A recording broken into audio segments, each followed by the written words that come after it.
My brother told me, don't get lawyers involved. It'll ruin the family after taking control using power of attorney.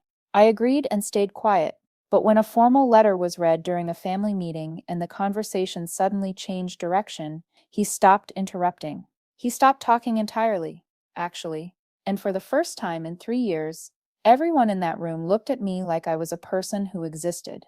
Not the quiet one, not the one who stayed behind, not the one who could be counted on to say nothing and swallow everything. Just me. Lydia, let me take you back to how we got there. My mother was diagnosed with Alzheimer's disease when she was 61 years old. Early onset, aggressive, the kind that doesn't give you time to prepare, doesn't let you pretend it's just forgetfulness or old age creeping in. She was sharp 1 year and dissolving the next. I watched her forget my name on a Tuesday and remember every word to a hymn she sang as a girl by Thursday. That's how it goes. The disease doesn't take everything at once. It takes pieces, random ones, until you stop recognizing what's left. I was 29 when I moved back into the house I grew up in. I had a job in North Carolina, a small apartment, a life that was just starting to feel like mine. But someone had to be there. Someone had to watch her when she wandered at night, when she forgot how to use the stove, when she called out for my father who had been dead for almost a decade. My brother Marcus was in Chicago. Finance. Corner office. 2 kids. A wife who posted photos of their kitchen island like it was a religious experience. I never resented him for building that life. I didn't. But I did think at the beginning that we would share the weight. He flew in twice that first year, then once the second year, then not at all. He called, though, weekly calls. Sometimes bi-weekly. Always short, always ending with something like, "You're doing amazing, Lydia. I don't know how you do it." I didn't know either, but I kept doing it because someone had to. Now here's the part that I need you to understand. And if you're watching this from your city right now, wherever you are, drop that in the comments. I want to know who's listening, because this next part is where things start to shift. When my mother could no longer make decisions on her own, we needed legal authority to manage her care, finances, medical choices, the house, all of it. My brother suggested he take power of attorney. He was the older sibling. He had experience with money, with contracts. And honestly, I was exhausted. I didn't want to fight about paperwork. I didn't want to fight about anything, he said.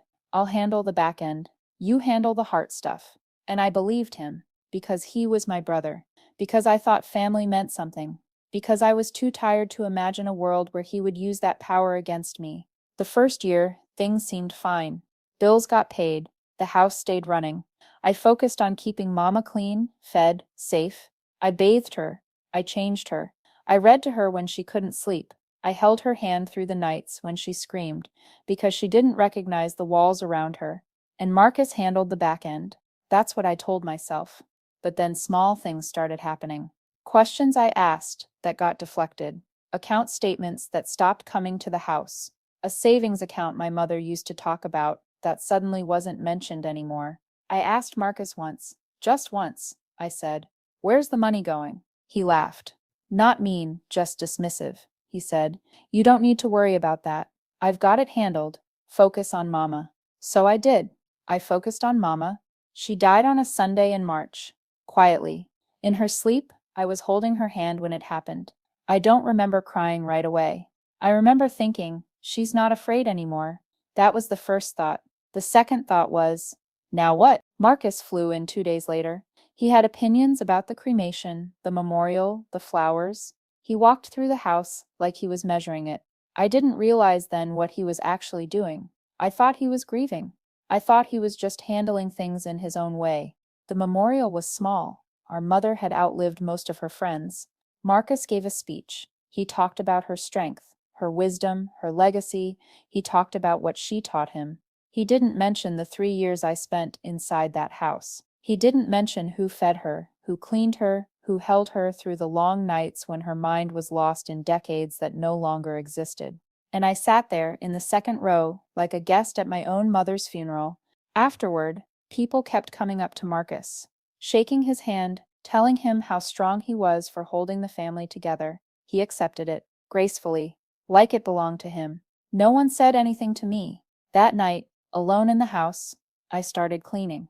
Not because anyone asked me to, just because it was the only thing I knew how to do. I went through her closet, her drawers, the boxes she kept under her bed, filled with receipts and birthday cards, and photographs of people I didn't recognize. And that's when I found the folder. It was tucked behind a row of old hymnals on the top shelf of her closet. Brown leather, worn edges. I almost didn't open it. I almost put it back. But something made me pull it down. Inside was a document I had never seen before, a living trust addendum, dated 14 months earlier, signed by my mother, notarized, witnessed by two names I didn't recognize. And according to that document, the house we grew up in, the house I had lived in for 3 years, the house I had scrubbed and maintained and filled with love during her final chapter, that house was supposed to go to me. Not split, not shared, not divided. Me. I read it 4 times. Then I sat on the floor and stared at the wall for an hour. Because that meant something had gone wrong. That meant someone had made a different arrangement. That meant the will Marcus referenced, the one that split everything evenly, the one he said the lawyer had prepared, wasn't the only document. Or maybe it wasn't even valid at all. I didn't sleep that night, or the next. I thought about throwing the folder away. I really did. No one knew I had found it. Marcus had never seen it. Maybe my mother had forgotten about it, signed something else later. Maybe I was making something out of nothing. Maybe I should just let it go. Keep the peace. Move on. That voice was loud. It had been loud my whole life. The voice that said, be easy, be agreeable, be the one who doesn't cause problems. But there was another voice too. Quieter, older, it asked me one question. If you destroy this, who are you protecting? And I couldn't answer that without lying. So I kept the folder. 3 days later, Marcus called a family meeting. His words, a family meeting to discuss the estate. He invited our aunt, our uncle, 2 cousins, a few of my mother's close neighbors, who had been like family over the years. He scheduled it for the following Saturday at the house. My house, according to the paper I was hiding in my bedroom closet. I agreed to host. I made coffee. I set out chairs. And I called a lawyer. Her name was Patricia Devine. She worked out of a small office near the waterfront. She had gray hair, sharp eyes, and no patience for people who wasted her time. I liked her immediately. I showed her the folder. I told her everything, the power of attorney, the missing account information, the years of silence, the memorial speech, the document that contradicted everything Marcus had told me about the estate. She didn't react with shock. She didn't gasp or shake her head. She just read the papers, made a few notes, and asked one question. What do you want to happen? I didn't know how to answer at first. I had spent so long surviving that I forgot what it felt like to want something. But then it came to me, clear and simple. I want what's mine, and I want them to know the truth. She nodded. Then let's make sure they do. Now I should tell you something before we go further. If you're still here, if this story is landing somewhere real inside you, hit subscribe now, because what happens next is the part I almost didn't do. The morning of the family meeting, I stood in the kitchen for a long time. The coffee was made. The chairs were out. My aunt had already arrived early, fussing about the flower arrangements, telling me I looked tired. I had Patricia's letter in an envelope, sealed, ready. But I hadn't decided whether to give it to anyone. Marcus came in around 10. He hugged me, told me I looked good, said something about how hard this must be. Then he walked straight to the living room and started arranging papers on the table like it was a conference room. His papers, his plans. I stood in the hallway, holding that envelope, and I thought about my mother. I thought about the last thing she said to me that made sense. It was 6 weeks before she died. She had been confused all day, calling me by her sister's name, asking where Daddy was. But then, suddenly, she looked at me, clear, present. She said, Lydia, don't let them take what I gave you. I didn't understand it then. I thought she meant something abstract. Love, memory, strength. But maybe she meant the paper. Maybe she knew what was coming. I could have walked out the back door. I could have left that envelope on the counter and disappeared. Let Marcus have it all. Let them talk about me like I was fragile, confused, unstable. Let them rewrite the story the way they always had. No one was watching. No one would have known. I stood there, hand on the doorknob, and I felt how easy it would be. But I didn't leave. I turned around. I walked into the living room, and I sat down in the chair closest to the window. Marcus smiled at me. Glad you're here, Lydia. This won't take long. He was wrong. He started talking about the estate. He had charts, projections, notes about property values and tax implications. He made it sound like a business presentation. He talked about how we should sell the house and split the proceeds. He talked about fair distribution and liquid assets and honoring Mama's wishes. He didn't mention that the savings account was empty. He didn't mention that he had been paying himself back for years of so-called support that never came. He didn't mention that the document he was referencing had been signed after my mother could no longer legally consent to anything. But I didn't interrupt. Not yet. He talked for almost 20 minutes. Our aunt nodded along. One of my cousins asked a question about timelines. Marcus had answers for everything. He was polished, prepared, confident. And then he turned to me. Lydia, I know this is hard, but I think Mama would want us to move forward together, as a family. He smiled. That same smile from the memorial. The one that made everyone think he was the glue holding us together. And I finally spoke. Before we go any further, I have something that needs to be read. I didn't raise my voice. I didn't stand up. I just held out the envelope. Our aunt looked confused. Marcus frowned. What is that? He asked. A formal letter, I said, from my attorney, regarding the estate. The room got very quiet. Marcus laughed. Just a small one. Nervous. Lydia, we talked about this. Lawyers just complicate things. This is a family matter. I didn't respond. I just opened the envelope, unfolded the letter, and began to read. The letter outlined everything.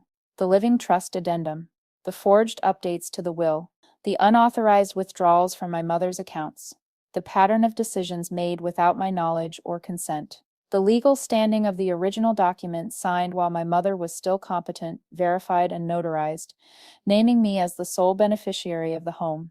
It also stated that Patricia had already filed a formal contest with the probate court, and that unless Marcus wanted to face a full investigation, including subpoenas and possible criminal referral, he had 72 hours to withdraw his claims and sign a release. I read every word, slowly, clearly. When I finished, no one moved.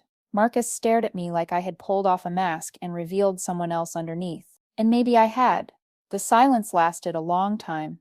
Then my aunt spoke. Her voice was shaky. Lydia, I didn't know any of this. I nodded. No one asked. Marcus tried to recover. He started talking again.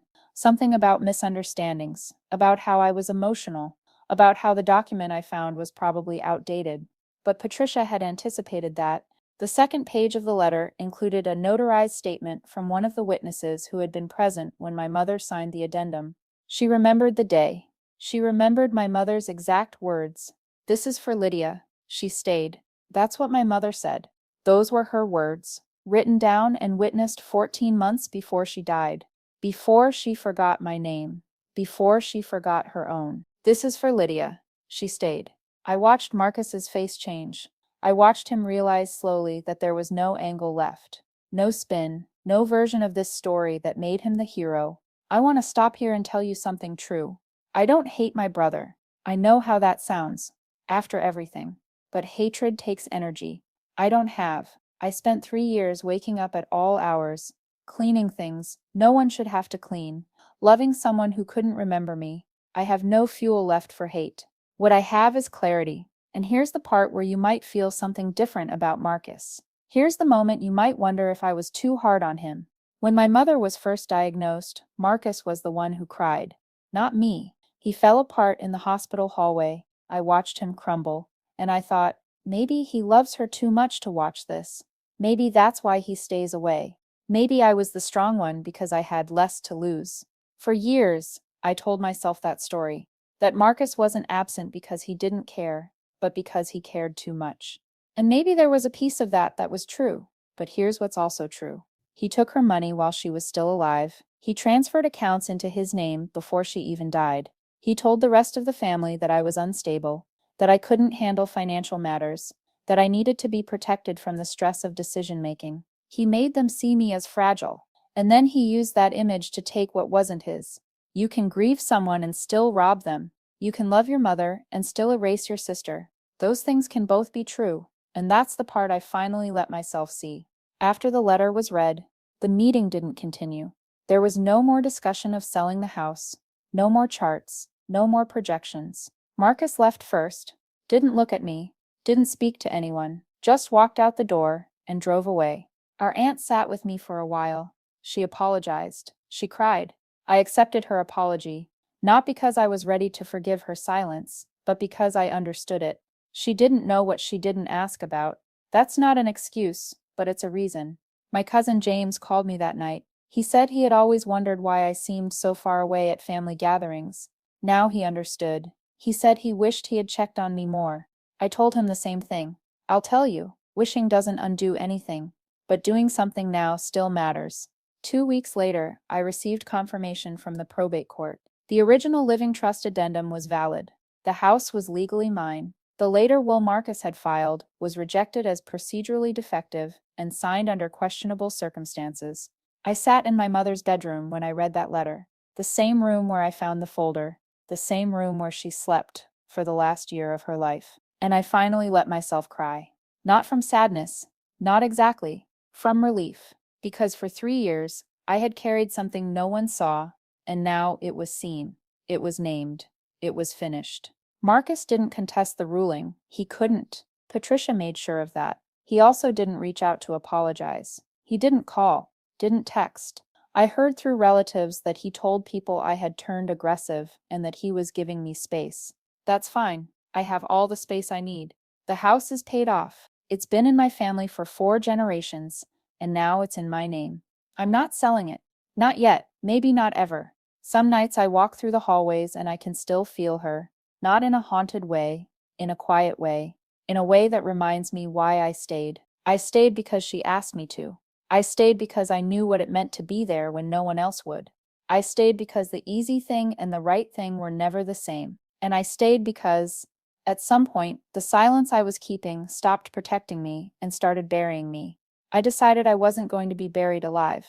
There's something else I want you to know. This story isn't about revenge. I didn't do this to destroy Marcus. I didn't want him to suffer. I just wanted to stop pretending. Pretending that I didn't matter. Pretending that being easy was the same as being loved. Pretending that peace meant giving up everything, including the truth. I gave up the pretending, that's all. And once I did, everything else fell into place. If you've been silent about something that's eating you alive, I'm not going to tell you what to do. I don't know your situation. I don't know your risks. I don't know what you're protecting or who you're protecting it from, but I can tell you this. The first person your silence protects is usually the person who hurt you, and the last person it protects is you. I'm not saying to fight. I'm not saying to sue. I'm not saying to burn everything down. I'm just saying, maybe stop swallowing. Maybe you're allowed to be seen too. The house is quiet now. I repainted the living room. I took down the old curtains. I planted rosemary in the garden, like my mother always wanted. Some mornings I sit on the porch and drink my coffee and think about all the years I was invisible. And then I stop thinking about it, because those years are done. They're behind me, and I'm not carrying them into whatever comes next. Marcus still hasn't spoken to me. The rest of the family has slowly started to come around, some with apologies, some with awkwardness, some just with presence. I'm not sure where we'll land, but I know this much. I'm not hiding anymore. And if you're still listening, if this story meant something to you, then subscribe and like the video. Drop a comment with your favorite part. I want to hear what stayed with you, because stories like this don't get told enough. Quiet ones, ones without screaming, ones where someone finally stands in their own name and says, "This is what happened," and maybe someone else hears it, and maybe they don't feel so alone. This is Lydia. I stayed. I stayed longer than I should have, but I also stayed long enough to find the truth, and long enough to walk out with it. That's the only ending I need.